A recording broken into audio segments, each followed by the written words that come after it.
Welcome to watch party number 1 of Windmill 2021. I'm Hannah Pendlebury, joined on the stream this evening by the illustrious Hilary Hulmes. How you doing, Hilary? Hey, Hanny. That's some funky music from Windmill. Yeah, so excited for this Windmill watch party. It's like, I can't believe it's not on this year, but it's just so like thrilling to watch like old games. And like we were talking about this earlier, Hanny, like this game was incredible, but I myself can't even remember anything. So I'm actually so looking forward to watching this again, because it's just going to be like amazing to like see it happen all again. And I'll probably like remember it as we see it. It'd be like, oh yeah, that was so epic. It was a pretty epic game. I sort of semi-remember it because I was sat in the commentary scaffold with Benji Rees doing the live call on this one. It's always fun doing a Windmill final because especially most of us tend to play and commentate, so you're kind of really digging deep for that energy right in the bottom of the belly. But yeah, I'm jazzed to be doing this. As you say, I'm quite glad based on today's weather. I know it's nice in Scotland, but it's been pretty soggy down here on the south coast of the UK, and I just keep remembering, Hilary, the car tents. I can't remember which year it was, but those cardboard tents at Windmill that just got completely ruined. Did you stay in one of those, or were you in a camper van? I was always in a tent. For 2018 and 2019, I was in a tent, but I can't remember what year that was as well, but I do remember them getting absolutely destroyed. But I think it was 2019 where we had a huge, huge storm. And I was in a tent with our fellow commentators, Benji, Rees and Walker Murray. Lovely guys, but maybe not the best roomies. And we woke up, no joke, in a pool of water. I was floating on my bed. I was like, what is this? I'm in a floatarium. Like, what's going on? And literally every single item of clothing that we had, except for the things that we were wearing, was fully soaked. And that was day 2, wasn't it? It was like the Saturday morning we woke up and all of a sudden games were being postponed, fields were flooded. It was madness. Indeed, but the right kind of madness. And I think we should probably pay a bit more attention to the game that's going on. My screen is a little bit choppy, but so Mainzelmädchen in the red from Mainz in Germany, and of course Atletico from Finland. Watch out for Essie Inkinen and her silky, silky throws as we see the game. But this is a really interesting year for both teams because I think we might have already mentioned, or it might have been on our pre-game chat, Hilary, the fact that this is obviously the World Clubs year in Lebanon, Ohio. Going back to Ohio next year for the next set of World Championships, which some people are a wee bit salty about. But obviously these two teams are trying to obviously not peak here at Windmill, but definitely ramp themselves up for their World's performance. Any players that you want to highlight, Hilary, to keep an eye on for this one?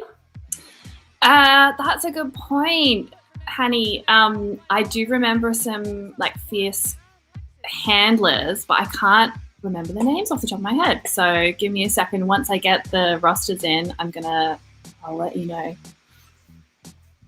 All good. Well, I've already given a little bit of a shout out to Essie Inkinen, who we got a nice long shot of briefly earlier in the stream. In terms of on the red-shirted side, if you look out for Melina Kosnitsky and the name's just dropping out the back of my head. That's really awkward. But there are two little pocket rockets from Mainz who are just such a joy to watch on the field together. So keep an eye out for those two. I tell you what, on a Friday afternoon, on a day like this, it's just impressive that you're remembering anyone's names. You know, a full week of work and you're just like completely zonked out.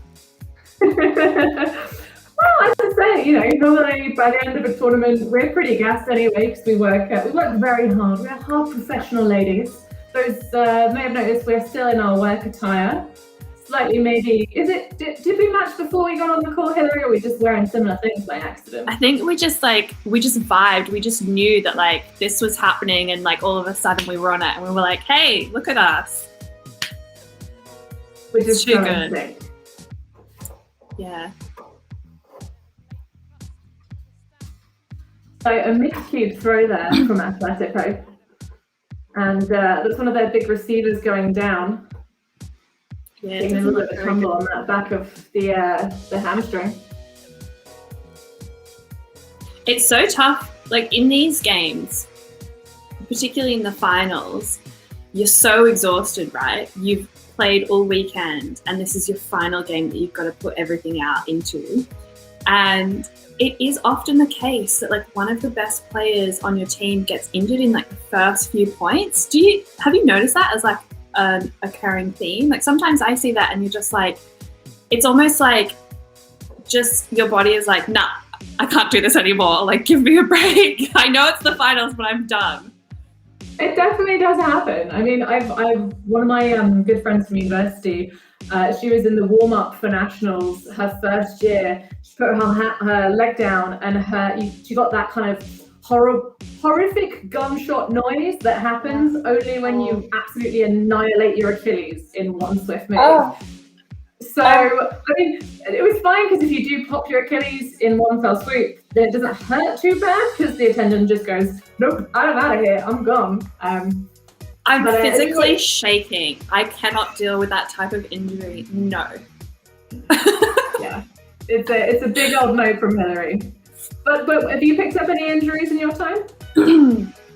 I did tear a ligament playing frisbee, and I think it was a case of like, I twisted my ankle early on. I think it was literally the first game of a 3-day tournament, and then just kept playing on it. Didn't stop until like the third day. I had literally a club foot that could not bend my ankle at all, had no mobility. And I was like, yeah, I'm not really moving as quickly as I should be. I don't think I can even change directions. And I like subbed out, I think on like the first game of day 3, went to the physio and they were like, yeah, you're off. Like you can't run for 3 months in the end, which was such a shame. It was, I think in hindsight, just being too eager and not actually like listening to my body. But I think those experiences, like you just kind of learn from them, don't you, Hannah? Like, have you had experiences like that? I've had the sort of having an injury, and not, well, it's a classic thing of frisbee players tend to like strap themselves up and take like 15 ibuprofen and get themselves out onto the field anyway. I did once play through an injury, and that was when I did my MCL. Woke up very hungover on a Sunday morning and went and played a whole day of beach ultimate on a grade 2 MCL tear. So that was super fun. But yeah, it's a difficult one when you get injured or it's in front of a big match or whatnot. But to be honest, at this point, I think I would just be good to do even frisbee adjacent to like live ultimate that's happening. But this weekend in the UK, we're playing some more club frisbee. Have you been putting those cleats on up in the north, Hilary? I have. I've been doing some training. So I've been training with the Scram team, although I'm not playing with them, but it's been lots of fun just training with such a large squad of girls and like really good players as well. And also just getting lots of like casual games in under our belt. It's just so much fun playing frisbee. Like you just forget about it a year off and you're like, oh my God, I'm so glad it's back. So our cousins over at ULTI.TV, the guys that run the Sin the Fields podcast, they were talking about how they were a little bit worried. So I think it was Patrick that said he was worried that coming back to playing Ultimate, he'd kind of like have the veil lifted from his eyes and be like, I only played this because all of my friends did and I was part of this weird cult. But actually it's returning to the field and being like, it's just so nice to be back. Nice to be throwing a piece of plastic and running around like a loon. So it's good. It's reassuring that we've invested this much of our lives. I agree. That's it. It's like, when you start to play frisbee, you do realize you dedicate so much time to it, don't you? If you're actually playing for a competitive team, you're actually playing like every weekend, or you're training every weekend, and then you're doing pod sessions throughout the week, and you're dedicating time to traveling, internationally, whether if you're based in the UK, you're going to Europe, or, driving somewhere for a long, for a 3-day tournament. It's like you just put so much time and effort into it, and you just want to make sure that you get that sort of reward back. But I think just even like playing, you do, like I myself felt the minute that I got back out there, just even playing a casual game, I was like, this is why I'm in this sport. It's so much fun just to play just one casual game. Absolutely. I tell you what though, One thing I don't want to know how much I've spent into in Ultimate is the money. I think probably my tab is pretty intense at this point. Like you say, all that traveling, going abroad, going to Europe, or even just dotting around your own home nation, it adds up. But it's a good investment. Because I make wonderful friends like you. I know, but you're right. It's like the kit, right? Your travel, you know, any of your club fees, plus all the memberships you have to pay for, all the flights, you know, it just adds up. And it's just like, we all do it because we love it. And what's not to love as we watch an arcing flick go to the soft side of the field on our beautiful live stream, which has now decided to wake up properly, I think, would be nice and smooth. Thank you, Milan, our tech guru, for fixing that for us.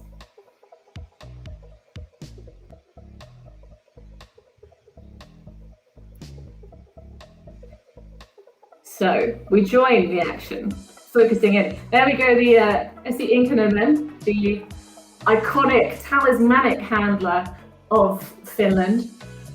Number of defensive coaches, I imagine, Hilary, whenever they were playing Atletico at Worlds in 2018, they probably had #1 point on the clipboard. How do we shut down SE Inkinen? How does one shut her down? Oh, well, I mean, I've seen people try and play like a assassin zone against her, but she's so good against zones. She's just like happy and like just really just, you know, easy with the disc.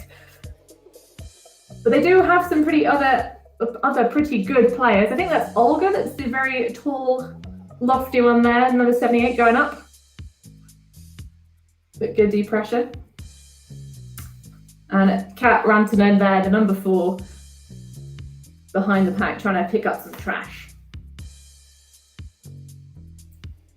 Oh, there you go. Talk about confident breaking. Yeah, break that mark, get that disc around. Was Frantically that a break? Notes. Yeah, I know. It's like, must practice that on the weekend. We're envisaging right now. We're envisaging. So we're going to maybe play some Frisbee this weekend. Have you been playing Frisbee? Is there any teams that you're playing with now, Hanny?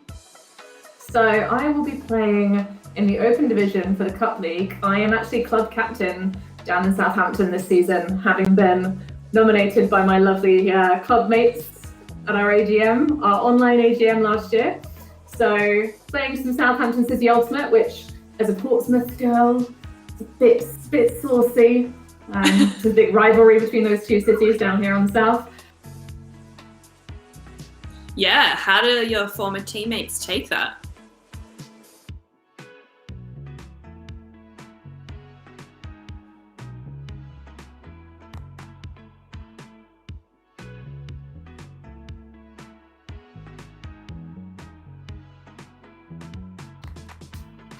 I'm back. Did we lose you? You did lose me. I love how you didn't even notice. Like, I'm just chat and just gone. But if you are with us on the stream, do jump into the comments, because I believe we have a comment stream and you can talk to us. You can also reach out to us on Twitter and Instagram. Do you use Twitter, Hills? Only for work purposes, so no. So don't tweet at us, because I removed Twitter for like mental health reasons under lockdown. Too much Frisbee drama, not enough fun. But you can reach us both on Instagram. I'm at discgal31 and Hilary is at Bear Hills, bro. Bear Hills. Yeah, the UK audience will get that one. I don't know, was Bear Grylls big in Europe, do you think? Did he make it there? He definitely made it to Australia, like, clearly. But I think so. I think he's a global phenomenon. yeah. Let us know, people. Do you know who Bear Grylls is? Yeah. Have you seen him try and... What's he most famous for? I mean, he's most famous for the guy who can survive anything and survives off his own pee by drinking it. You know, I've seen him bite on a scorpion and live to tell the tale. He's quite the man. He's quite the man. I wonder what he's doing these days. He hasn't been around for a while. Must investigate. Should we invite him on? Oh, absolutely. I think we'd be remiss not to. I wonder how keen he'd be with a frisbee in his hand. Also, it did make me think of the necessary. Is it necessary to drink my own urine? No, but I do it anyway because it's sterile. I like the taste. Oh, that was a superb shot. Forehand down the line. She literally towed the line. I also really enjoyed the pointed travel call. Like, no, you were there. You were there. Yeah. You're there. You're not in. You're right there. And she scores it anyway. Nice. So, as the first of the live stream watch parties, as I'm seriously dancing to this little vibe we've got going. I've got my sit-stand desk. I find that with a sit-stand desk, when I'm standing, I dance more when I work. It's brilliant. Oh yeah, turn it up. Oh man, I just wish Windmill was on and we could be there partying. Friday nights. What would a Friday night party at Windmill look like, Hanny?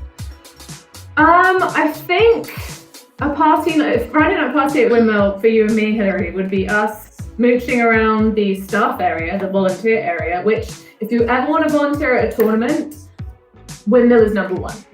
Number one. They set the standard for volunteering at any tournament. It's super bougie, there's free food, free drinks. So it would be you and me, buddy, hanging backstage with the crew, having waddled our way to the tournament fields. And they're probably like going out, seeing who's around, but it's just a really cool community vibe on a Friday night. Nice and chill, nothing too hectic or crazy. We saved that for Saturday. What about you? What's your normal Friday vibe at Windmill?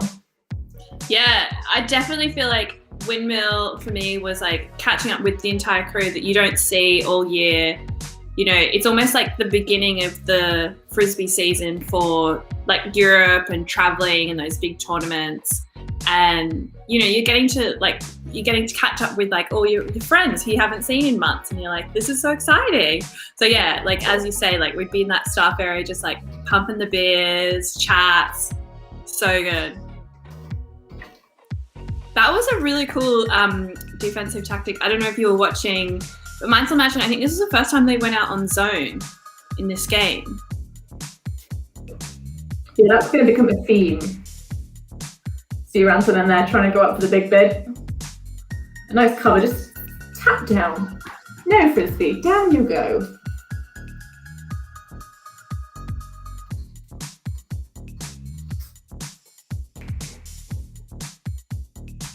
Good block there, got that out. Both teams though are like literally trying to like stick it to the sideline, and you just think like that's like the first rule you learn, like don't play down the sideline, like use the entire space of the field. Jamming it in the jam hole is not to be recommended. Although I love how that's like a universal phrase. I know.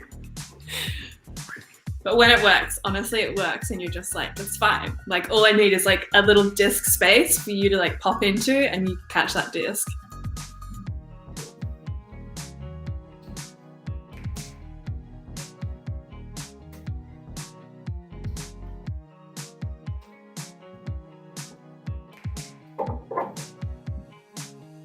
It appears, despite my many attempts, that the rosters for these two teams have disappeared into the ether, but I believe the person with the disc just there was a US-based pickup. I forget the name. If you know the name of this lovely lady with the disc there, please do shout out in the comments, because she came across from the US to play with the Finnish side Atletico. Nice jinking hand movement though.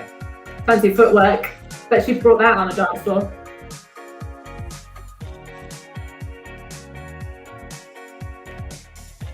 Bit of a cluster there, Hills.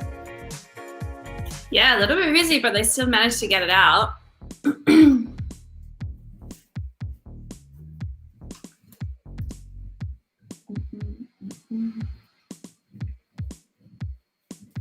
I mean, look at those crowds, right?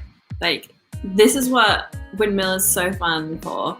You know, like these crowds, people just get together, the party, the community as well. I mean, it's like such a good tournament. You get to camp there. So you're like fully in the tournament the entire time. You just don't leave. You have to like everything about it.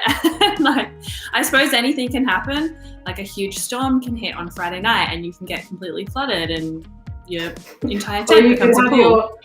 You're going to have your car tent be put up on top of an ant's nest that you didn't realise was there. And so when you come back to your cardboard-made tent, before it becomes destroyed by rain, it can be full of ants, which is what happened to my good friend Lindsay. Oh, not ideal. That sounds horrible. Yeah, very much less than ideal. But what is ideal, obviously, the idea of getting it back. Oh, spicy. Great defense. Yeah. Great pressure. Yeah. You can just see like Mainzelmädchen were like stressing to try and get that disc out. I think that's my Elena then, the 37. It's all flooding back to me. It's all coming back to me now, like Celine Dion. Nice swing across. So pretty much no movement this early in the game is a bit shocking from Atletico. Yeah, very static. They're just looking through the handlers. Big perk, gonna be attacked well. Nice. Ooh, lefty dish.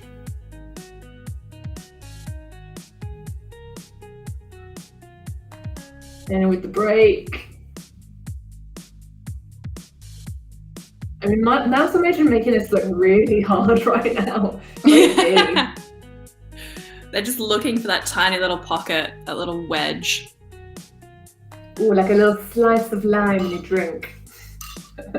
Yeah. I just love the word wedge. I just think like when you can just see the handler in that at the, the end zone line and you think they're only looking for that little corner, right? That little wedge, but you're like, you don't have to put it there, but for some reason, like people just like hone in on it and they're like, no, this is all I can throw to. This is my space. This is my space. There are many like it, but this one is mine. I'm really with the quotes today. It's mad.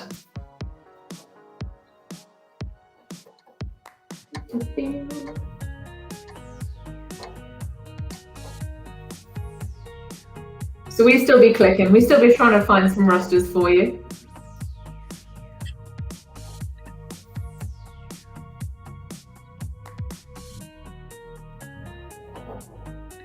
Well, while we're waiting for the teams to pull, Hanny, tell us a little bit about why we're here watching Windmill and ULTI.TV as well and how we can sign up.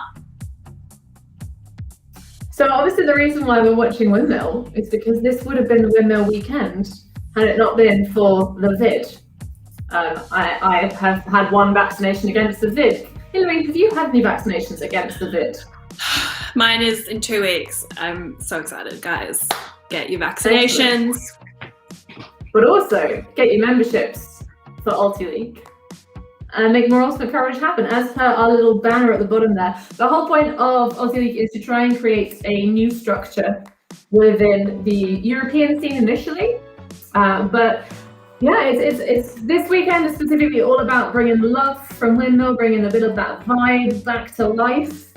Because obviously we can't go out and play yet, because obviously it's a global pandemic is still underway. But we've got obviously the women's game from 2018 final in front of us at the moment. Later this evening, we're going to be having Lorcan and Benji getting together for some open division coverage, DB versus Condors. And then tomorrow, of course, because let's face it, mixed ultimate is the pinnacle of our sport. We're going to have the mixed final from which year, Hilary? You're asking me questions and I'm meant to know the answer.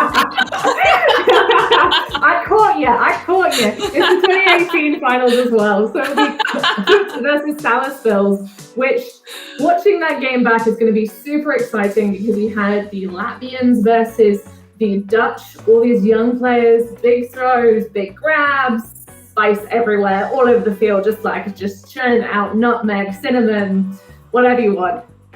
But what's the point of all this, Hilary? What are we trying to achieve with all these memberships and all this lovely money to produce this wonderful ultimate coverage? What's the deal? Yeah, well, so we have some lovely friends who are trying to produce amazing Frisbee content for us. And if you sign up this weekend, you can be put in the draw to win some really cool prizes. So there's like a Windmill goodie bag, some discs, some coffees or something. It says hugs from Herbie.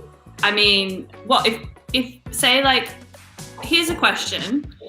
Say if Herbie's, of course, he's the big elephant. He must be based in Amsterdam. If the winner is based in Australia, for example, how does one get a hug from Herbie? That's my question to our ULTI.TV members. I feel like almost certainly at this point, Herbie has a hug delivery device, like a secret ray gun that he can just like, wherever Herbie is in the world, they can just, and you just get hugged. Is that not what happens? I don't know. Yeah, I could really do with a hug from Herbie right now. So I hope we can like sort something out. Maybe on the side, Herbie, call me. I'm here. We're here for you. Herbie and Hilary. I mean, I feel like it works. Herbie, Honey, Hilary. Look. Oh, Herbie, Honey, and Hilary. Yeah, so good. It's a love fest. We'll keep it at that. So allegedly our chat is disabled, shocker, but we have had some audience participation. So shout out to Meta, hey buddy, who's apparently been watching Bear Grylls on World's Toughest Race on Amazon Prime, and it is awesome. So I can confirm Bear Grylls made it to the Nordics. Mate, thank you. That's such good news. I'm really glad that like people actually love his content as much as I do as well. I would probably not survive, but I just really respect what he does. And I just think like, wow, that's so incredible to think that like you can just be like dropped out of a helicopter into the ocean with a backpack that's just like got one water bottle, rope, and a knife, and you'll make it out in 2 weeks. Mate, I don't know. Some of the frisbee playing experiences I have had in my over a decade of playing now, because I'm old. Masters eligible this season. Whoop, whoop. I think honestly, some of the ultimate experiences do actually prepare you for extreme living, such as being on, world's toughest races and all that sort of stuff. Also, shout out to Mike Lawler, he of the Women's Ultimate Study film group Fame, who loves watching Essie Inkinen, and I cannot agree more, Mike. She's a wonderful player to watch, study, and learn from, because she's just that throwing form. Ooh. Ooh. Please excuse me. Ooh.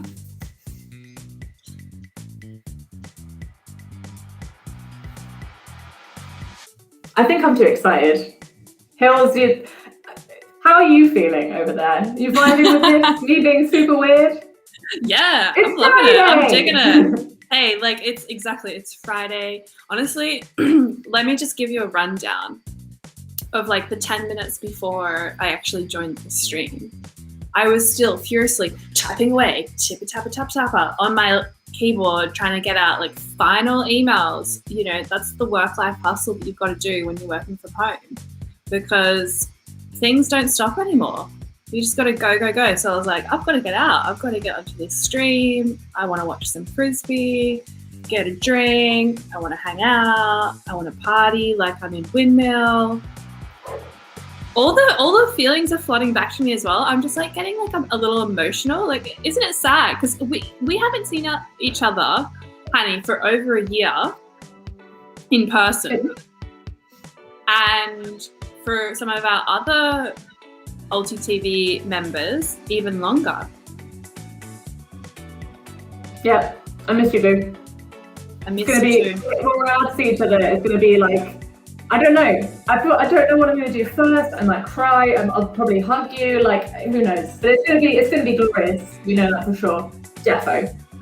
But yeah, it's been a long time. We did get to commentate the Australian Ultimate Championships Div 2 together though, which was absolutely crazy, because we were beaming our voices around the world from different locations to down under, your home nation. Do you feel proud?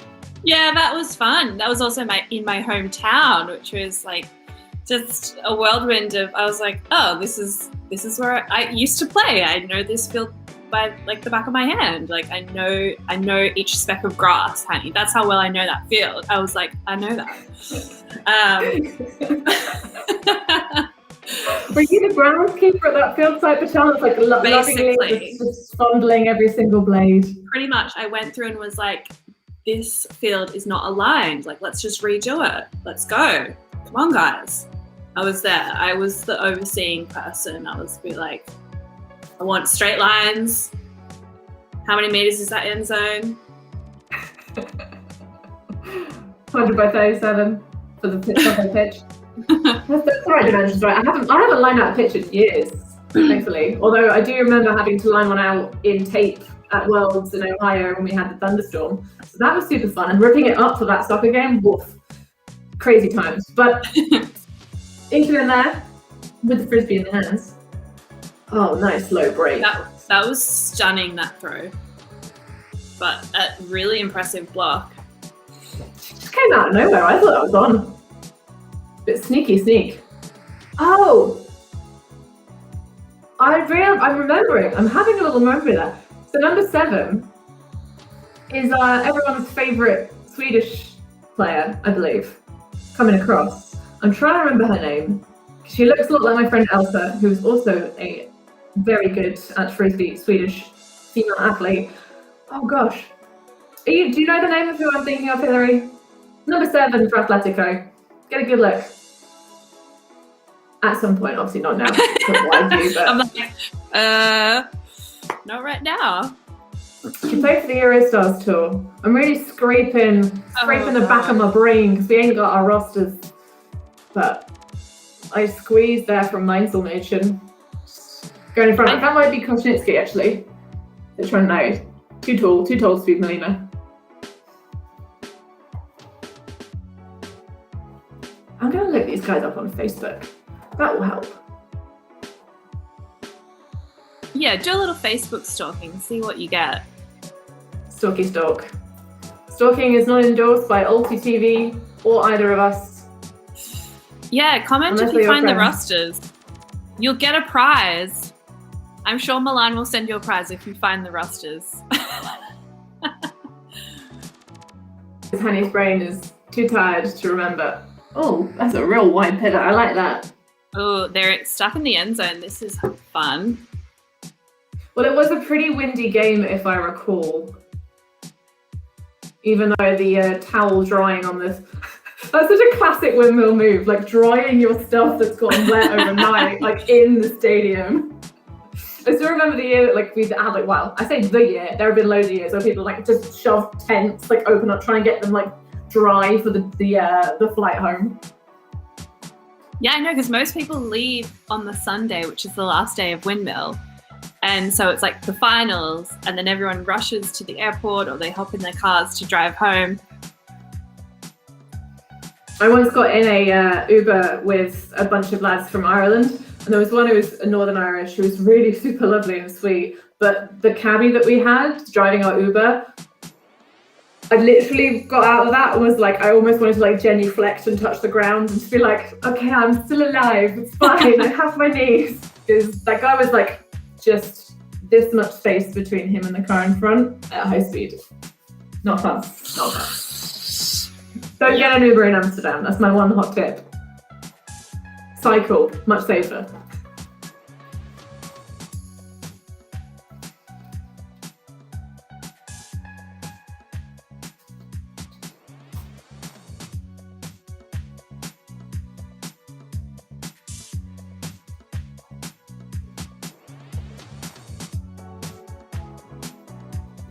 So if you have a favourite Windmill year, as per our lovely little banner from our buddy Milan, do get in touch with us. You can find us both on Instagram.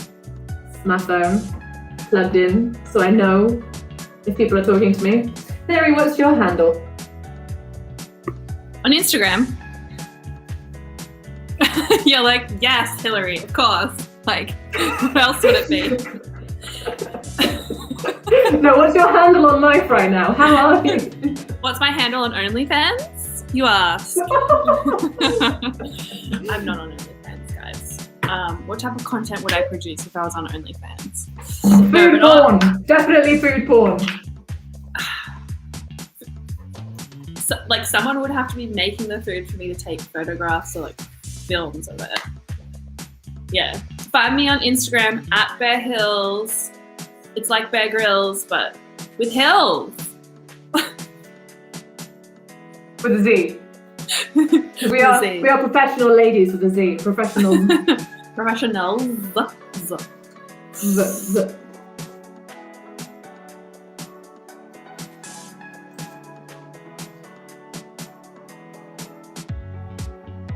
Oh, nice knee slide, but drop the disc. Shame.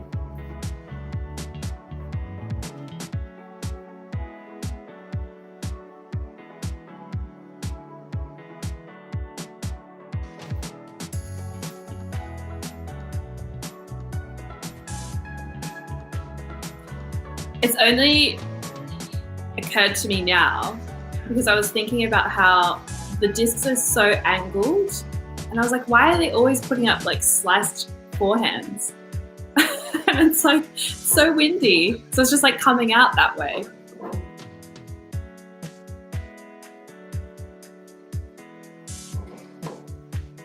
Aha, so through the magic of tagging photos, I reckon we can figure out some of this whole roster business.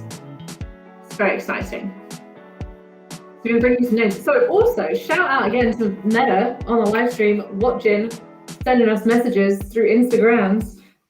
Sarah Eklund is the name of the Saucy Swede that joined Atletico for the World Clubs year in 2018. So number 7 in white as my my watch is celebrating because I'm so excited that I'm gesticulating a lot. So it thinks I'm out for a walk because my heart rate is elevated and my Fitbit's moving around. There you go, casual update of my life. But yeah, so Atletico did get a couple of like, not really like, I'm not going to throw any shade. They did have some pickups for World Clubs in 2018, whereas Mainzelmädchen were way more of a kind of just honest, these are the players that are, you know, from Germany, from our hometown. It's my understanding. I could be wrong, so don't quote me on it. No one get angry at me in any comments. But there were definitely some pretty handy pickups for Atletico. Traditionally, they have not always had the same level of numbers. Oh, hold on, I've just got to pause right now. Carly Blair, what a woman, there in the Caravan live announcing booth. That's going to be probably one of the top jobs at Windmill, Hilary. What do you reckon? Yeah, one of the best. There we have Herbie. And Mark Bike. Oh, is that a Liam Grant? That was me next to Liam Grant back in the heyday. That was a weird shot. I was like, I recognize that jumper. I have that jumper, and then I was like, oh, that's me. Oh, it's me. See, I'm safe from being on the caught on the right color shots on the live stream because I was commentating. Oh, what a shame. They might pan to you. No. It's the beautiful thing about being on the side of the field where all of the cameras are until you commentate for ULTI and they put a small camera in the corner of the screen and you're there wearing an oversized men's t-shirt because they never have the sizes for women as volunteering stuff. Oh yeah, there you are, Hilary. That's a really cool jumper. I like that. But as we all know, you're far more stylish than I am. You can't say that, honey. People don't know. It's true though. I have gum boots. That's my one thing. Oh, is that like unfashionable, not stylish? No, Hilary. That's what we bonded over when we first met. I was wearing tiny wellies, and you were like, "You're the best hander in gum boots in the UK." Oh, that's right. Yeah, that is funny. Imagine playing a game in gum boots. I don't think I want to try and imagine that, especially because those wellies are now, they're still alive, but they have some holes in them, so I wouldn't want to play Ultimate in those. Although my cleats have started talking now, so need to put some tape on them. I've super glued them 3 times now. They're so nice. They're like wearing socks with cleats. Ah, nice punch in through the letterbox there. That was a really big point. That had a timeout.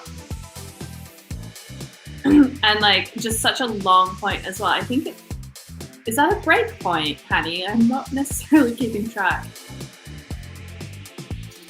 Trying to think back, because we have been very distracted during the first part of this live stream, as we've been on the fly, just working it together. But I think that is a whole. Either way, it's definitely like a tight first half.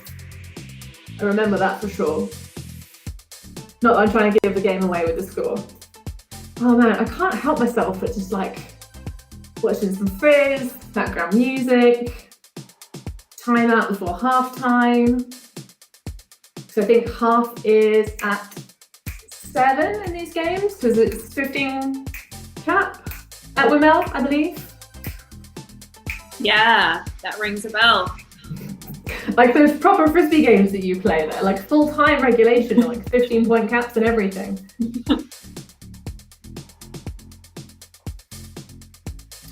So checking in on both teams in present modern day, it looks like, unfortunately I cannot read German or Finnish, but it seems like both teams are still active, which is good. There's been some frisbee that's been played. Certainly it's been a different story for, I don't know how you've seen it online, Hilary, but certainly our friends in the eastern side of Europe seem to have been, last year, getting back to playing Ultimate pretty quickly. Like there were lots of envy-inducing like Instagram posts about like team practices and like tournaments and stuff. What was your experience like?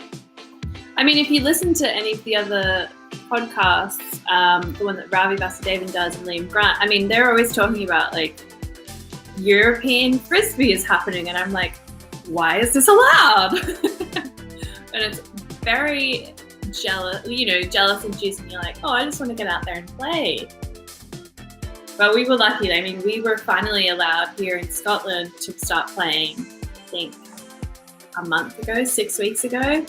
We started training earlier, and it was like, yeah, training, you can have fun training to an extent, but there's only so many drills that you can run before you're a bit like, okay, I just want to huck this, this disc long and I want someone to chase it down, or I want to like, body up against a player and attack that disc. You feel me? Not very social distancing, just bodying up against people. And as you mentioned that, it's like I would have been calling double team on that cup just there in the zone. They were like so clustered together. They're doing a good job though of slowing down that disc. It's so hard to get it off that sideline as well, particularly when it's so windy. Helps though when you're a tall player like that, you can throw around the cup. It's really annoying me that I can't remember. It's because it's like, it's been so long since we properly commentated, but like I can see people's names. I think that's Olga, the tall Atletico player that's about to get the frisbee. Yeah, but she's definitely one of the key parts of this Atletico squad. Lena, I think that is number 3. Fuzzy brain, man. It's good. It's a good game though. Nice to see a bit more movement. Like it's decisive movement from Atletico rather than sort of the beginning of the game where they just seemed like they were just all stood waiting for other people to move. Yeah, that's such a good point. Like their cuts are so clearly defined and they're running at full pelt. They're not like, as you say, like before there was some static moments where they were just waiting for someone to get free, and a lot of the movement was actually just handler movements. Whereas in that last moment, they were like, we have to attack this space because Mainzelmädchen has put up this zone. I mean, they transitioned to match defense at the end. Such a good put. Find that space.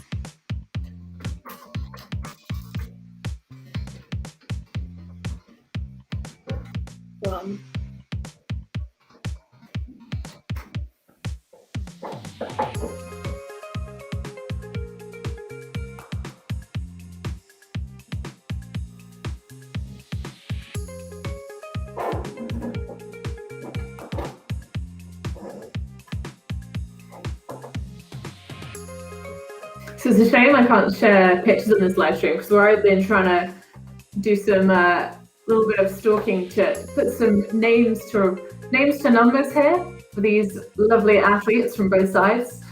I've got a nice picture of the warm down from Mainzelmädchen. So if you check out their social media, actually, Facebook. So Mainzelmädchen, you can see how it's spelt there on the score counter, 5-side in this game. There's some pretty cool photos actually from Windmill 2018. Like I say, there's one that's got the complete chilled vibe. It's all of them. They're all doing a quad stretch, so one leg's up. You can see like the sun's low in the sky, so it's that sunset, like end of day feeling. So it mentioned Jacke. I still can't read German. I haven't learned it in the past, 2 minutes. So check out social media for following these games, because women's sport is super awesome. Oh, nice pun. Kuznetsky with the no consideration for her body, just face wash.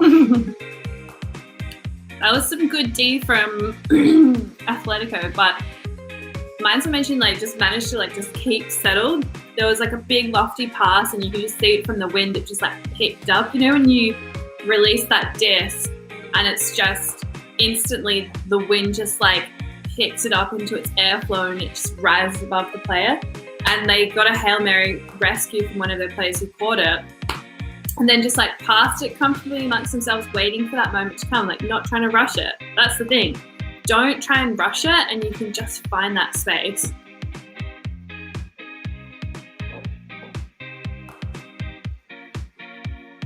Ooh, looks like she caught it like this in her chin. We're gonna get another look at it. I mean, you could throw shade and say she probably didn't need to lay to catch it. But yeah, look at that, just plunched like this, maybe? Lookies.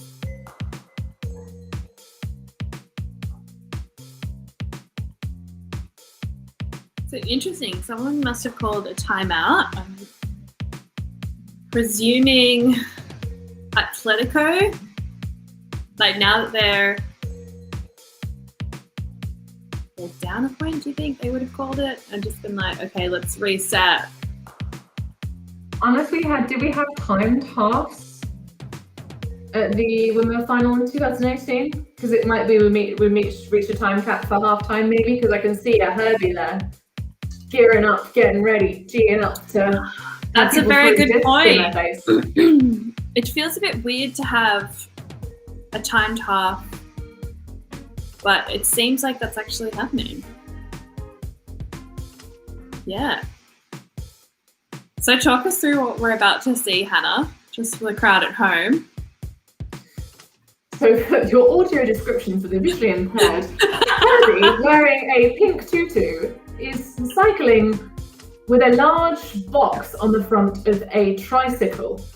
People from the crowd are trying to throw frisbees into the basket. Baskets. If you get it in, you win a prize, as per Milan's helpful instructions.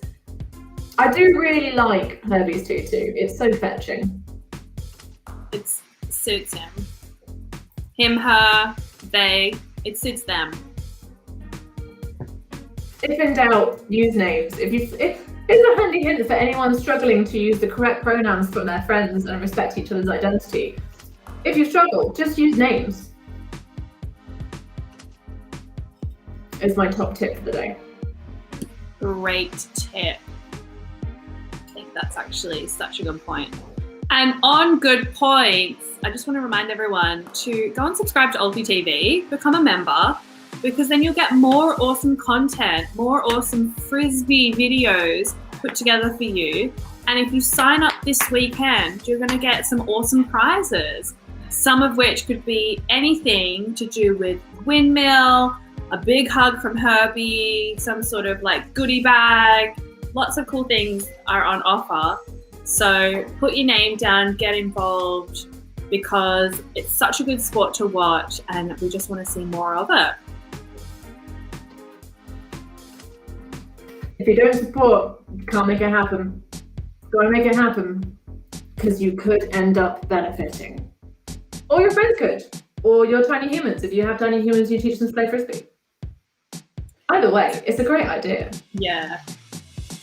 I would love to see the day when someone has a big enough family, whether it be cousins, not necessarily all siblings, that are in a frisbee team. So that already exists. Do tell. So I believe the Tobiashevich family, or Tobiasevich, if you struggle, I think that's their sort of, you know, British people can't pronounce the Tobiashevich correctly.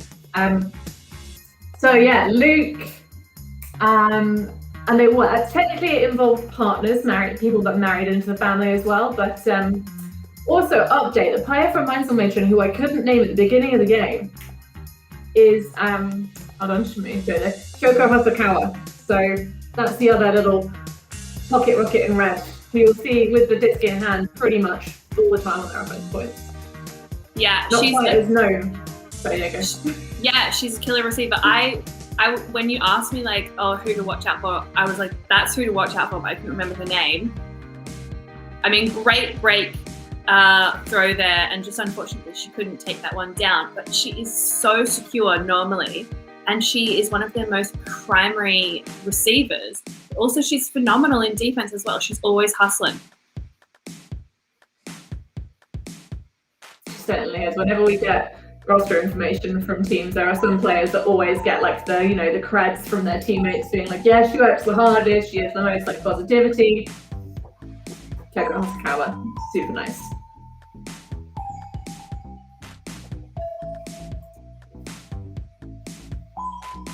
So mine's that is a bad miss.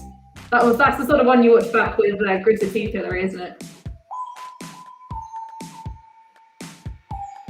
It's hard to really feel how tough it is for these players out there, because like from us, like watching from afar, it's like, oh, it looks fine, but honestly it's so windy. Like I can't even explain how windy it was that day, and you can tell with these discs when they go up, they're just so lofty. Well, next time the camera shifts to the left and you get a view of that left-hand end zone, look at the flags that are behind the field, because that's your one key piece of evidence in terms of how difficult it is to throw against the breeze in this game. And that's why you see there just this being taken, just shot out of contention.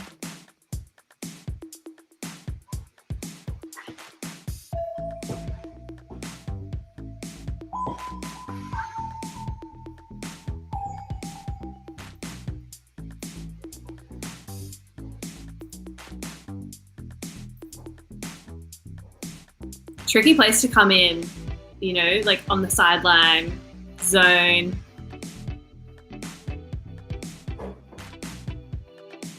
That's sort of like the only thing you can do. You just got to kind of like huck it long to even just create that space. Yeah, it's a turnover and you have to hustle to get it back, but at least you've put the other team closer to your end zone line, and they have to then move the disc all the way down there. So you get, you know, there's like a better opportunity for you to like get that turn. Well, absolutely. In upwind, downwind situations, it's such a grind that you have to do like a mental battle as much as it is physical. And there's nothing wrong with playing a little bit of huck and D, like you say, and then just getting up there, putting on some pressure, and making your opposition have to continuously go yards and yards and yards for what should, in theory, be an easy pass and an easy score. Nice hustle from the handling there, instead of having to get the dump anyway. I like the off sort of like hand approach in the lane there from Mainzelmädchen. Yeah, that's a really good tactic, like shutting down that secondary response. Oh, what a swag that was. It's almost like she was skating on ice as she took that one down.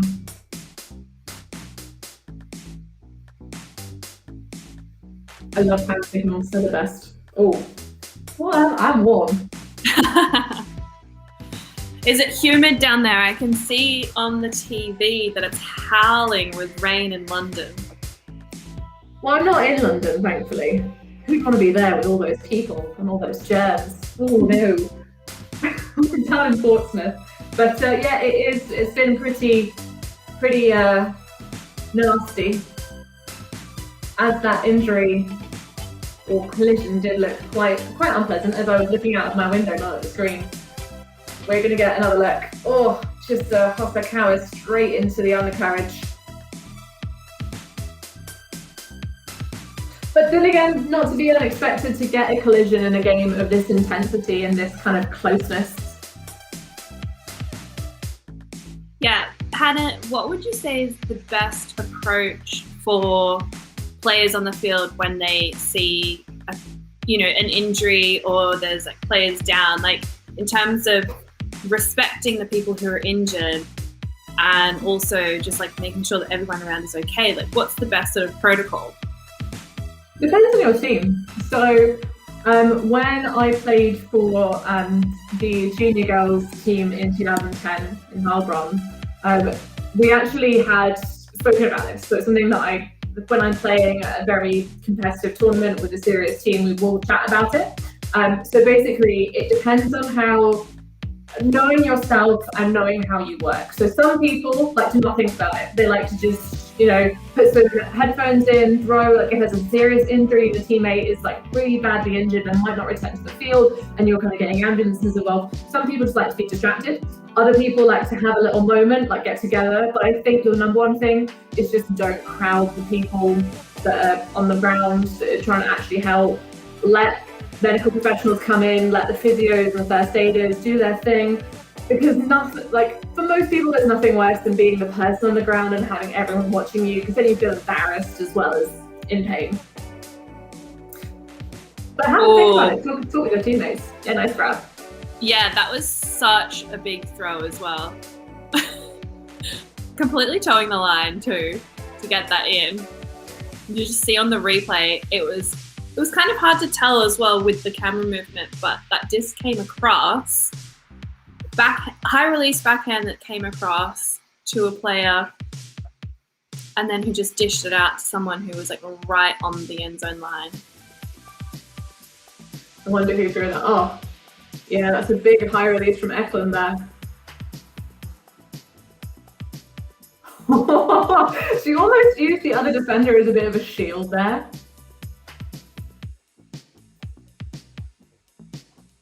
Like, great grab. Scooch, scooch. Let you run behind your teammate. I'm over here, bye. Great footwork. She's definitely been running those agility ladders. So have you been keeping your fancy footwork going by doing like agility training or S&C hills? Yeah, I mean, I had tried to keep the fitness up even whilst I wasn't playing last year. And I've started to do a little bit of agility work now again, which is, when you get those ladders back out and it's like, don't look down, keep your feet. It's just like, it's such a mental game too. You forget that like, it's not just all in your feet, it's all in like your mental capacity to hit that space as well with your feet. Or if Maestro lacking core strength. Because core strength is really important for moving agile quickly, keeping your centre of gravity focused, and not having to look down. So Kosnitsky with the disc in hand, you can see Hosokawa in the centre of the field. It's going to cut immediately for her. Not get looked at though. Get close coverage. I think that's Inkinen there, marking up against it. Far too tall to be Inkinen. Oh, nice slice through the middle.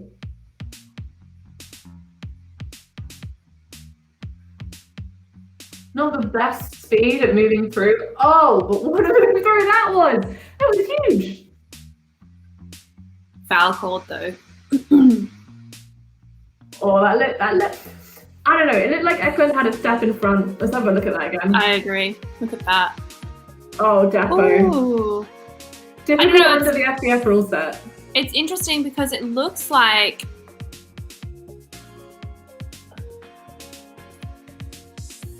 it's almost like there was control of the disc by the Mainzelmädchen player.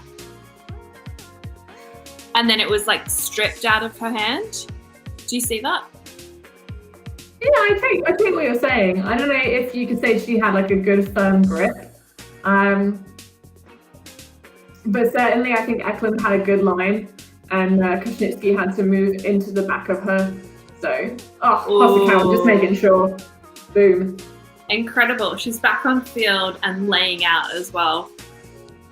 She had a moment to just reset herself.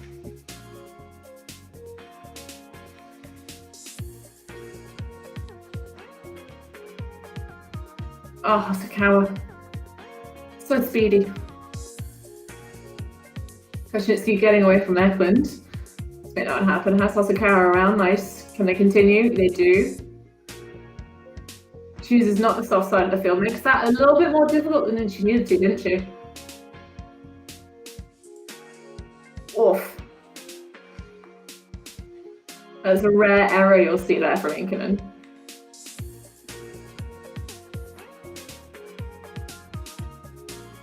Has acres of space around. Oh, look at that pass, Hells. That was saucy.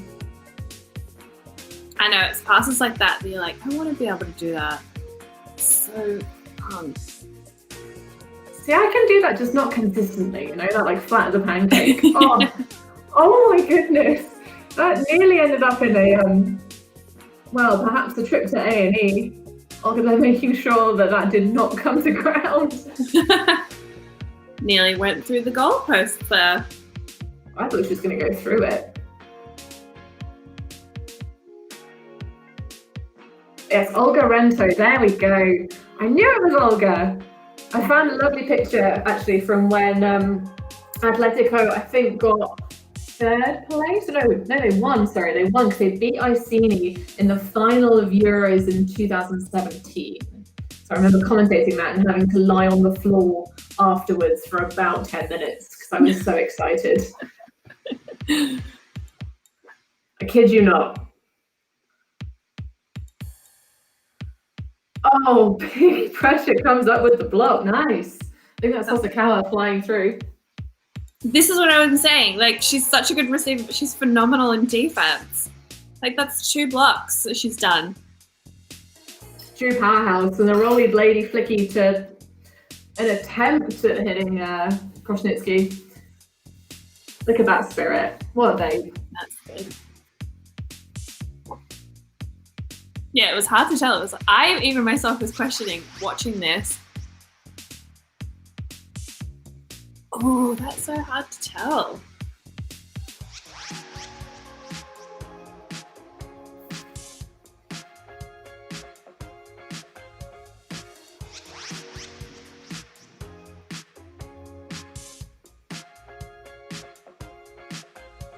I'm just really enjoying just watching that back, you know, just that slow motion, just dive, like, and I'm not meaning this in any way, shape, or disrespect, because she's tiny, but it's like, you know when you see those like whales like rising out of the foam and then just gracefully washed into the other side, that's kind of what that makes me feel. Yeah, that slow motion. Majestically rising out of the ocean. Yeah, beautiful. Oh yeah. Big foot. Yes, it looks good. It was good. It was very good. Can they convert it?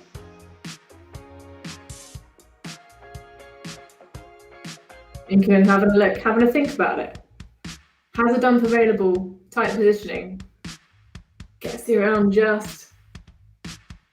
Wants it back straight away. Oh, hesitation. And I love that. She's like, give me the frisbee, and then just runs away. Yeah, great defensive pressure though. Because she's like, oh, is that the right spot? No. And then already thrown too late. I'm being marked by someone really tall. I need to move a bit more.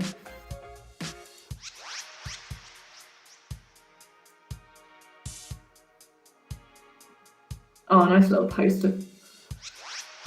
Feed the horse. The cow's gonna put it out in front. That's gonna be too far. Yeah. Ooh. That looks so good though. I mean, those dynamic cutters. It looks very sort of clean until that last throw, which is a little bit too much on it. It sat longer than I expected, to be honest. Like, I forgot that there was going to be the wind underneath it coming from sort of up the pitch. But yeah, the anger release on that, you could sort of tell it was like, oh, it's gonna be asking a lot.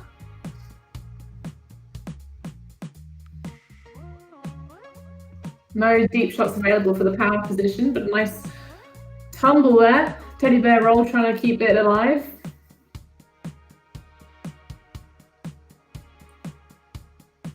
See, this is what I love when teams do, Hilary. When they have their names on the backs of their shirts, it's like my dream. Big numbers, names. Yeah, and in like a really good, readable font. Oh yeah. Like that is money. I feel like at this point, the comment, if you find the rosters, is just if you find anything, yeah. I've got a picture of them. Hosokawa leaping into the end zone like a gazelle on the African plain. Love that. It would be so good to analyze this game, specifically looking at Hosokawa, to see how much impact she makes. For example, if you took her away, what would the actual score have been? Because she makes all of the Ds, she's scoring all of the points. I mean, not all of them, but she's scoring a significant amount. She's such a crucial element in this entire game. Like, if you take her out of that, where's the team? What does it look like?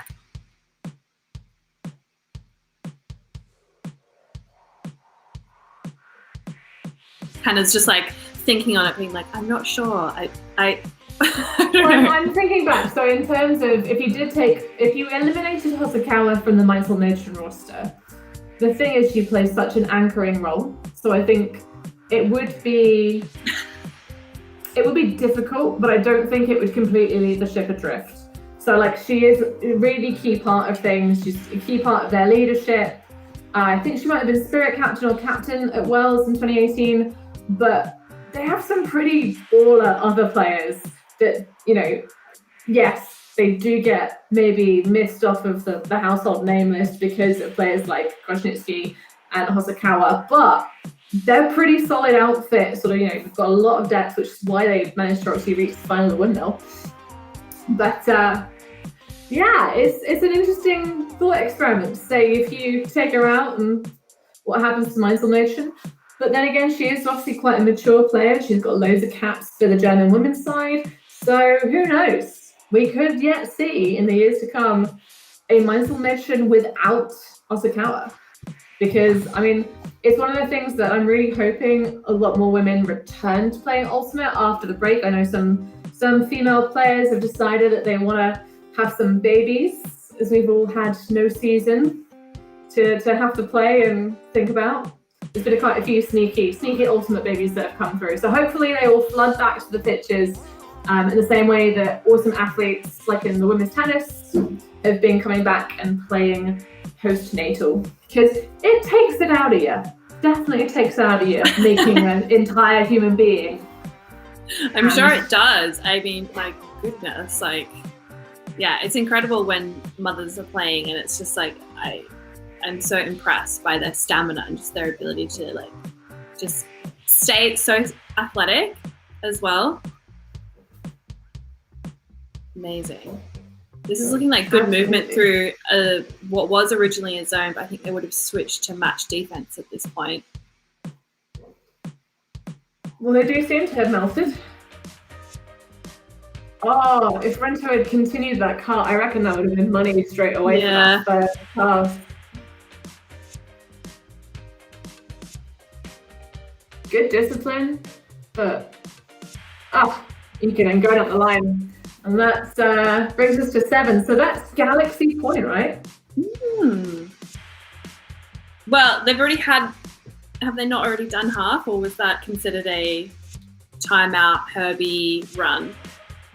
Who knows? I don't know. Herbie runs on his own schedule. Maybe it's like the last timeout of the first half is considered that, or I don't know, you'll have to ask Milan. Milan's the man with the answers, right? Yeah. Here's a question for you, Honey. Has Ikenin taken a point off in this game? I think so. She does tend to pitch her quite a lot because she is that good. But even when she's not on the field, she will oftentimes be standing on the sideline telling everybody what to do. As said, she is the talisman of Atletico. Is a galaxy trademarked? The galaxy is not trademarked. Galaxy Point.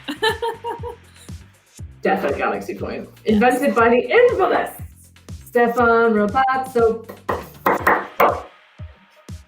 I hope my clap worked. This is a really echoey and now quite dark office. This is where I do my real day job work. We haven't really mentioned how close this game is, but it's a nail biter. 7-all. Absolutely. It's been a real dogfight so far.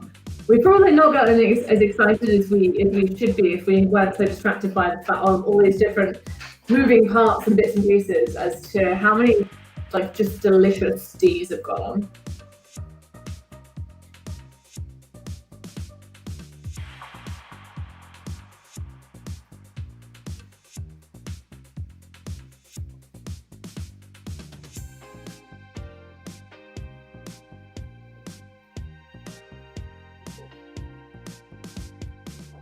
I keep looking in the backfield at all of the merchandise that they normally sell at Windmill. I'm just thinking, I'm like, God, there's just like, you know, people just buy so much stuff and you just look back on it and you're like, oh, do you remember this year? Do you remember this tournament? Such fun memories. Do you have a favorite piece of Ultimate kit? It's a really good question. I have too much Ultimate kit is definitely my first thought when I'm trying to decide that. I think actually probably my favorite Ultimate kit, and this is going to sound really self-aggrandizing, so I designed them is the reason why it's self-aggrandizing, but I have these tank tops for my women's fun party team called Golden Snatch, which is the name that works on different levels, but we'll just go with the Harry Potter lane reference. But it has like, you know, the Snatch logo for the Storm Snatch, a little bit similar to that on the darks. It's like a yellow goldy square there. And then the inside is a hand reaching around with like golden snitch, the word Snatch written on it. It's very, very nerdy, but it's super fun. And it's more of the fact that it just reminds me of really good fun party tournament times. So I love that. What about you, Hills? Gosh, I have a Frisbee, I have a shirt from EBUCC 2019, which was in Casa de Fel in Barcelona, and it says, on the back, it has like a really awesome print and it just says everything's better at the beach. And for me, that just rings so true, being an Aussie, I just love the beach. And I just love wearing it. I just love like being like, I just want to be at the beach all the time, swimming, surfing. So if it's EBUCC, that would have been 2018, no? Because 2019 was the last year before the pandemic and we were in Portimao, the party in Portimao. That's true. Good point. I'm mixing my years up. I'm not trying to correct you in a negative way. It was for the accuracy for the fans. Oh, and I'm a big fan of that backhand. Oh, I see you backhand. So Atletico take the score to go up into the second half of this women's final. Who is your money on? I know we haven't been paying the closest attention to this game so far, Hills, but we're going to change that. We're going to be like beady-eyed hawks for the second half. Because to be fair, the second half is always going to be the more exciting in any match because it's when it gets down to the business end. So, who's your money on? Let's have a wager. One beer, and you get to choose. So I'm completely in your hands, Hilary. Who do you think is going to win this game based on the performance thus far? That's such a good question for me, specifically, because I don't remember who won. And I promise you, I will not look it up and cheat. So like, here, with my hands, I'm not typing away. God, okay. Let me like talk this through out loud, like in my head. I'm thinking, Mainzelmädchen are just killer on defense at the moment. They've got this really formidable zone, and they're shutting down a lot of what Atletico are really used to, which is like getting lots of like movement and dynamic swings. They typically like to go out in overt stacks, and now they're being forced to change that up. And it's really windy as well, so there's not a whole lot of like deep options. Having said that, yeah, I feel like it's Mainzelmädchen in the end, but I laugh. Yes, England, Scotland, something with the ball. I did want to say earlier, just to like touch on this, if I do look distracted, it is because I've also got another code of sport playing on the screen behind me or in front of me, and Bring your secrets, Hills. Bring your secrets. it's like, I don't want to say what. I'm not going for any particular side. I'm just there for sport in general. Sport's the real hero here. But it's feisty. I'd say that. It's like there's a lot of tackling. There's a lot of hands-on, which you might not necessarily think is right for this code. Anyway, yeah, sorry to just summarize, Hannah. I'd say Mainzelmädchen will take it just. Am I right? All right. We'll have to find out. I mean, I know who wins the match, but you'll have to find out. You'll have to wait until the end of the stream, because I'm not going to ruin this for people that get fresh eyes on this game, trying to figure out talking about all sorts of things like shirts and beer and oh, what a beautiful little channel offense that was into the end zone to level us up 8 apiece. Tight. Yeah. That was a sexy point. Really smooth, like really quick movement there from the receivers. You know, it was like the minute someone had a disc, there was somebody else who was free at that time. You see that? Like, Hasakawa had the disc. Before she even caught it, the cutter behind her was already setting off, making that cut movement. That's how you've got to play it in Frisbee. You can't just wait like, oh, that player has the disc. You have to be like, no, I foresee you catching that disc and releasing it to me because I will be free. It truly is the best way to see any ultimate play, is that kind of like a waterfall, just bish, bash, bosh. But like you say, it's about looking and trusting your teammates, not being like, oh, are they going to catch it? Do I need to cut? It's like, yeah, they got this. I'm down. I'm cutting for you, buddy.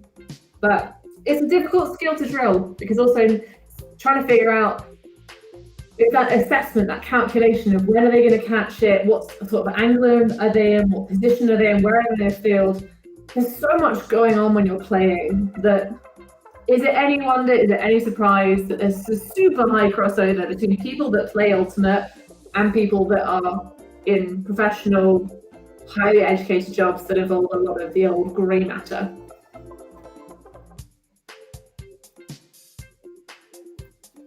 Okay, so that was a pull that went out, and so that now they're taking it from the sideline because they've moved it up so far.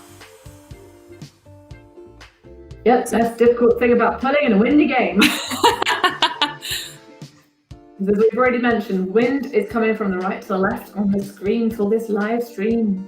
Well, I say live stream, re-live stream. The restream of a live stream. It was once live, but it is now not live because, God, if we could go back, if we could wind the clock back to pre-pandemic 2018 and buy shares in the original Zoom company. Ooh, like Back to the Future, but better. Imagine if you and I knew at the time of this game, like, and it was only you and I, that a global pandemic was going to hit in 2020. Would you do anything differently? And if so, what would it be? It's a really good question. What would I do differently? I don't think I would have done anything differently. I've had a good time with the pandemic. I don't think I would have moved anywhere, because even though Australia and New Zealand are pretty much back to normal life now, Australia is, and I know it's your home nation, I'm not trying to cast any shade, it's full of lovely, lovely people, but it's also full of lots of species of animals that try and kill you on a regular basis. And I'm all in. So I also own a house here, so that would have been like super orcs. So hashtag homo problems, not real problems. Yeah, I don't think I would have done anything different. Because, you know, just living my life and trying to do the right things, and I try not to look back and say I would have changed stuff, because otherwise I wouldn't be where I am now. I'd be a different person. And like, there are, you know, if you believe in the theory of multiple realities, I'm already living those lives where I did other things. How about you, Hills? Is there anything you would have done different if you'd have known back in 2018? Would you be staring down the barrel of COVID-19 now?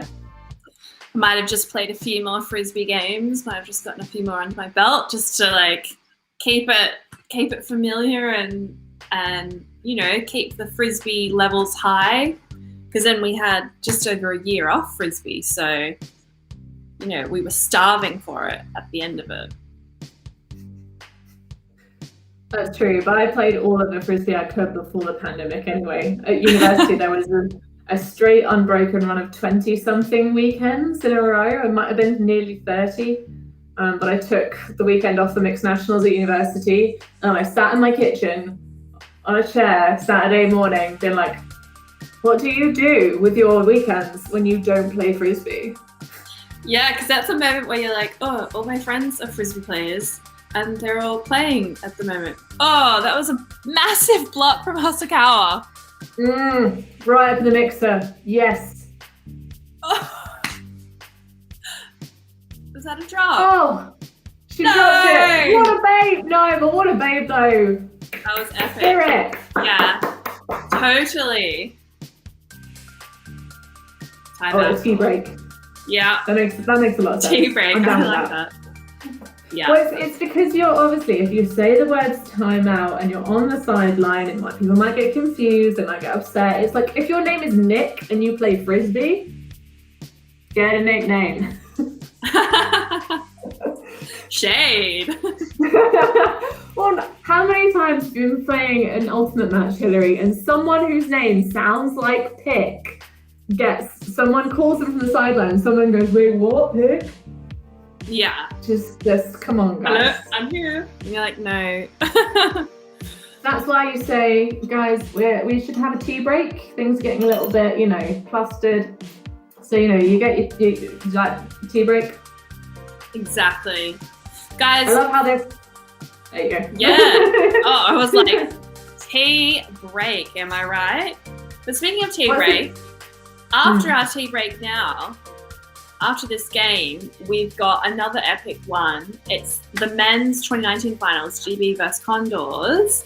And we've got our lovely Benji Reese and Lorcan Murray on the stream. And I will be tuning in because those two are hilarious when they get together.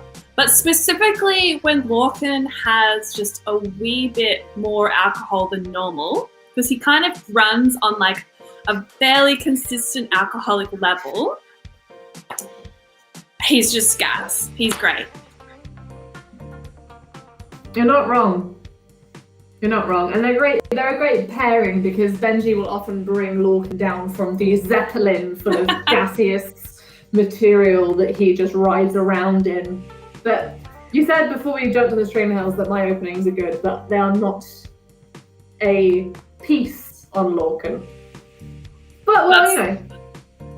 That's it. It's like if there's any moment to like tune in for the beginning because you want to hear how he sets it up. He's phenomenal. He's so good. You want to stay for the whole thing, especially if he's, you know, got some bevs underneath his desk. I'm drinking the most basic of White Claw related seltzer out of my teacup right now. But you know, we're not sponsored by White Claw, so other brands of seltzer are available. Yeah, I'm going to be looking forward to having Benji and Lorcan playing in the foreground while I've got another match on in the background. Oh, it's gonna be... I love that. I love that celebration there, like the little like yes, and then the high tens. Sponsor us, White Claw. Your products are too tasty. Still lots of nasty tackles in something with a ball, but we're interested in flat balls here. So, 9 apiece. Mainzelmädchen level it up. Chasing down Atletico. Chase, chase, chase. Fun fact for you, Hilary. Apparently being chased from an evolutionary perspective, you will run a little bit faster than someone who is chasing. Interesting. Is that because there's like some element of fear-induced adrenaline that kicks in that you're like, okay, I've got to run faster?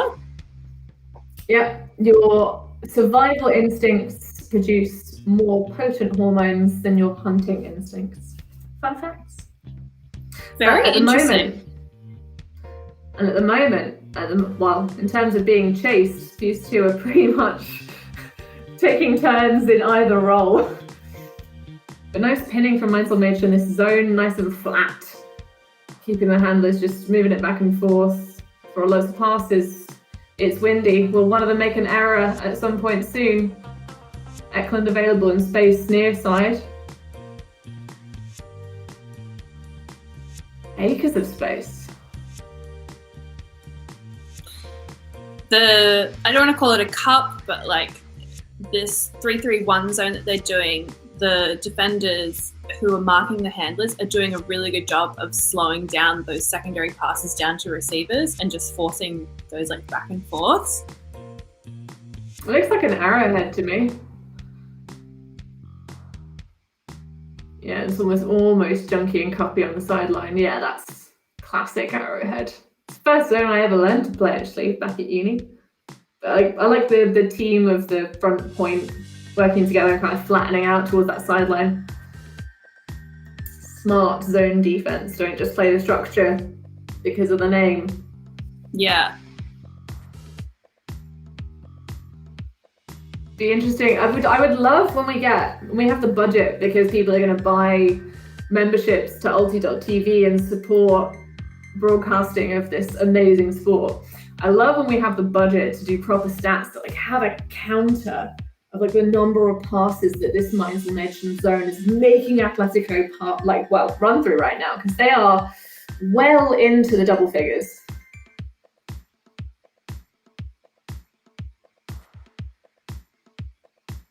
Oh yeah, they would have passed a lot of passes now.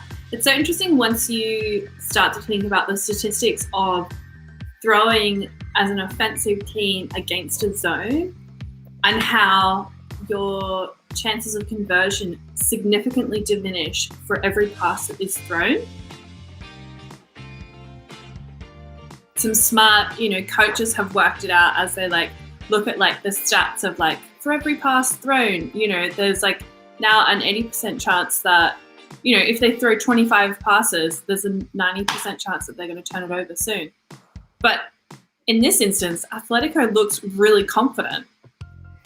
They do, and they've managed to break through that front line, get some momentum going, which is more than anything just a bit demoralising for Mainzelmädchen. They've chosen to melt back into person defence. Inken then able to go to work, nice rolling in front, just eking past the defender. Oh, high release, and he's been boshed out by the layout. Nice.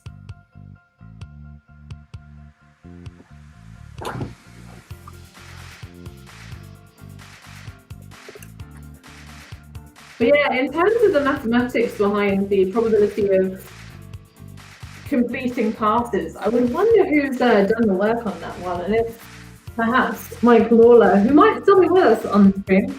Give me a shout if you are, Mike. Say hi on Instagram. Because he's a bit of a maths whiz and is doing there's lots of cool projects with his sons who will be, I'm sure, very successful in the future as well. Math skills are very important, especially in this world where we have so many computers, where understanding logic and mathematics are pretty useful. You ever good at maths, Hills? Terrible. That's all I can say. Although I just happen to have a job that requires a lot of spreadsheets, but I try to avoid them as much as possible. But honey, I know you deal in a lot of that, so you must be pretty good. It's one of my skills. Talking too much is definitely one of the others. More prominent, perhaps, in my especially in my day job. But I do like a good spreadsheet here and there, good pivot table. Why not? So mine's really using this game to great effect. All of the Atletico players looking pretty sluggish, not really punching through, just sort of standing around and waiting for things to develop, just being contained in this little slice of the field.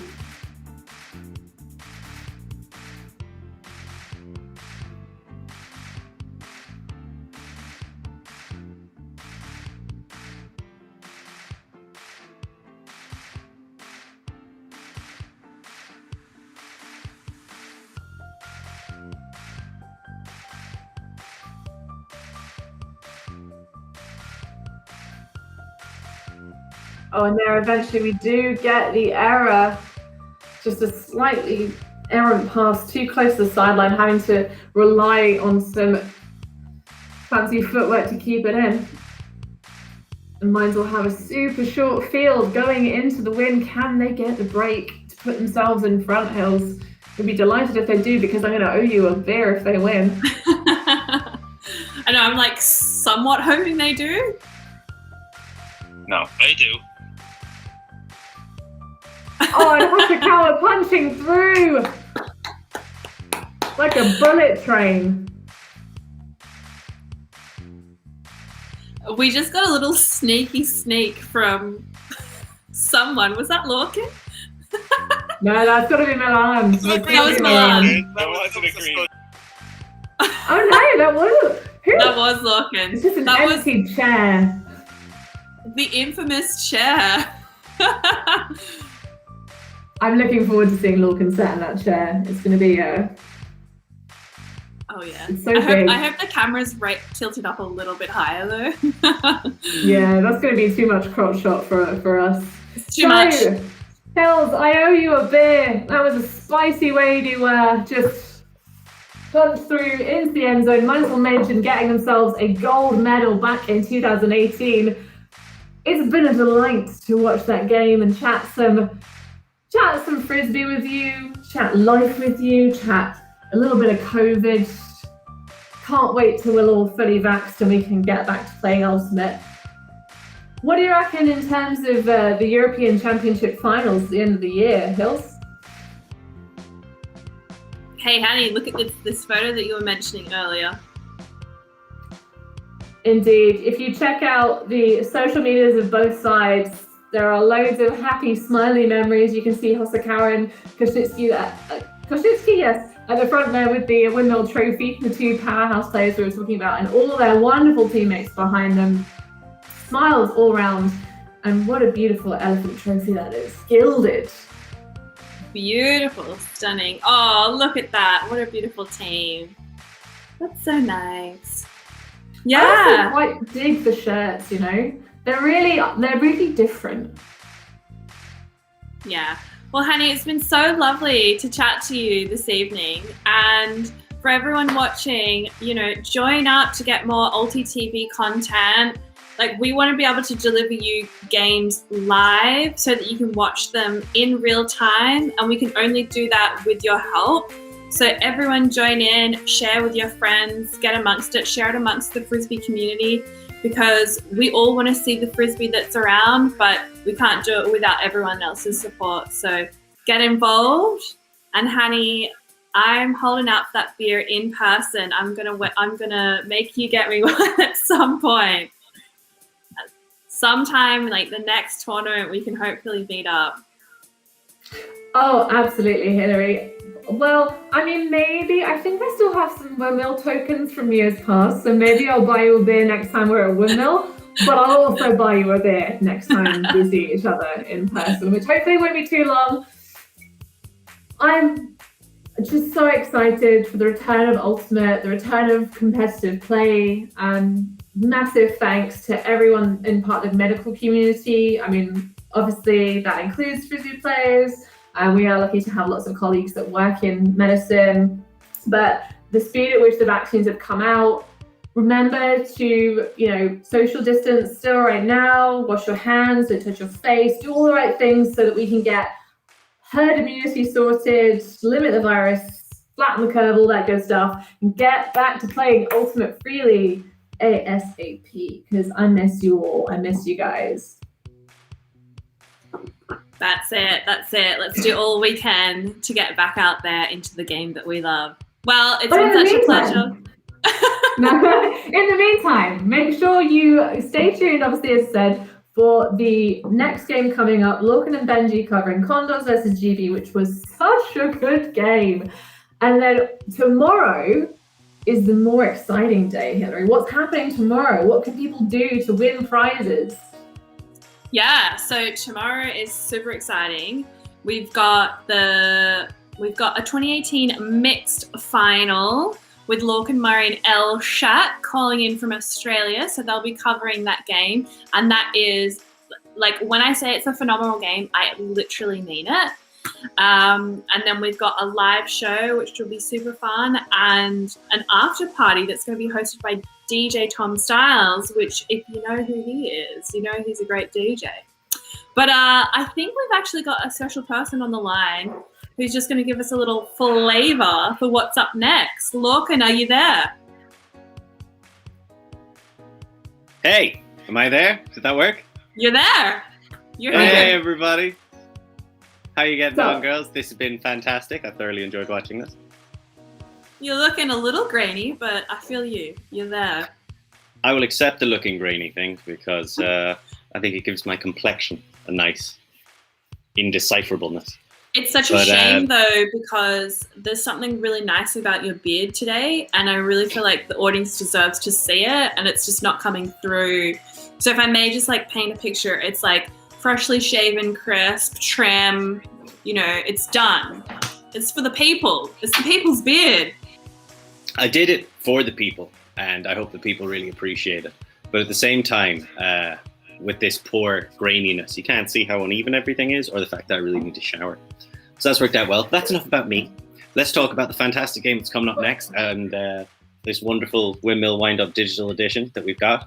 We're going to be showing Condors going up against GB, which was a really weird moment, I think, for a lot of Europe, because on the one hand, it was this American pickup team, veterans, but they're still Americans. They were coming over, and it's not great if they just come over and bash everybody in this European tournament and then go off back home.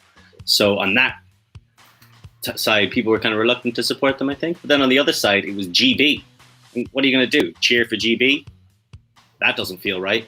So it was a real battle of two nemesis for the crowd, and it was certainly a lot of fun. Really high level skill, lots of unbelievable moves, and a couple of really memorable ones that I'm looking forward to going through with Benji. I'm not sure where Benji is, but I know he's on the way.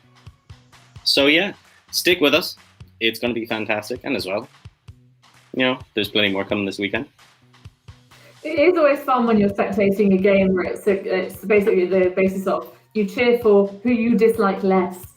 But yeah, it was a pretty spicy game. I still remember it vaguely in the back of my mind, the Condors GB final. But I'm looking forward to refreshing that memory.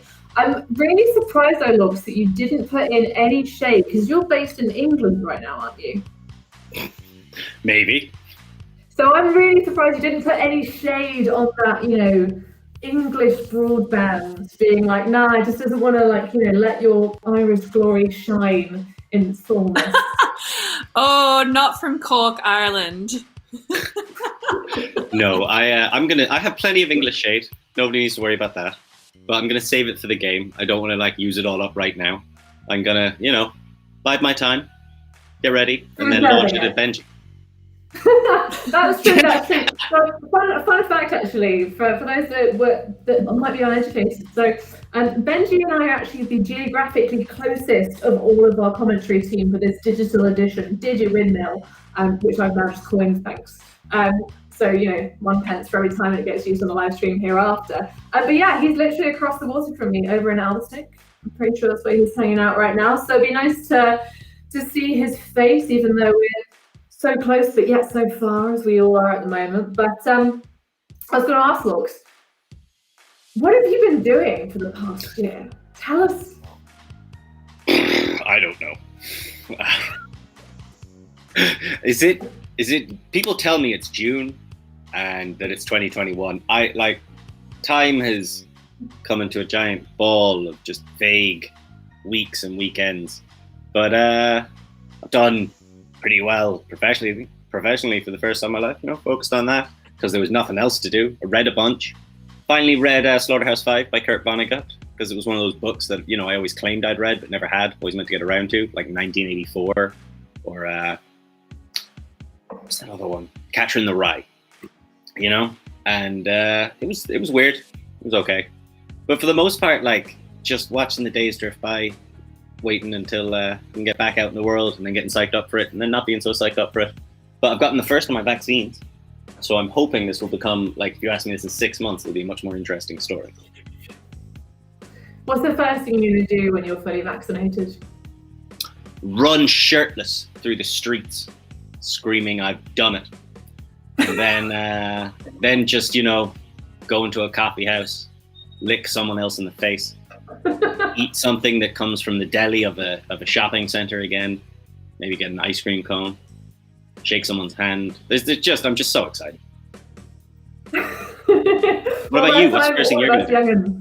Yeah, by the time all of us youngins get our second vaccine, hopefully the restrictions here in England should be a little bit less intense. They might not be. I've been admiring how good it's been up north, but I actually have turned from, you guys know me, and those that don't know might be watching the stream, I'm a super physical person. I love hugs. I love, being sharing some physical love with people in a respectful and platonic way, for those that are consenting. But I've turned super ice cream now. So I'm really looking forward to transitioning back to my normal self, because living a hermit life has made me be someone touched me and I don't feel okay about it. So that's what I'm looking forward to, just being fine with a little bit of a bump up against someone without me being what just touched me? When you're in a strange pool or a lake that's not quite clear and something touches your foot and you get a bit freaked out. That's currently the way I'm living my life. So how about you, Hills? What are you gonna do when you get your second jab?